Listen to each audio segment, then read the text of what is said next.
আজকে গেট করছিলাম অনেক একটা গুছিও কাটতেছি না অনেক সব গেছে তলে অনেক ফসলাদা টুবাইটা ভাই আনে যে কোনো রকম কয়েকদিন কাটারি ট্রেন ট্রেন আছে এটা করছি 2-3 লাখ টাকার মতন নেমে আছে ঋণ আছে 2-3 লাখ টাকা ঋণ আছে। আমাদের হাওরে 500 একর জমি পানিতে তলিয়ে গেছে এবং এই গ্রামের শত শত মানুষ উপজেলা নির্বাহী মহোদয়ের কাছে আমরা আবেদন করেছিলাম।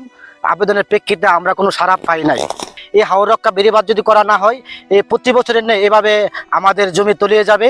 তার জন্য আমি সরকারের কাছে উদাত্ত আহ্বান রাখবো যেন আমাদের চাইরা নদীতে হাওর রক্ষা বেড়িবাঁধ দিয়ে দেয় এবং এদেশের কৃষককে যেন সে আমাদের একটা ভালো পর্যায়ে রাখে।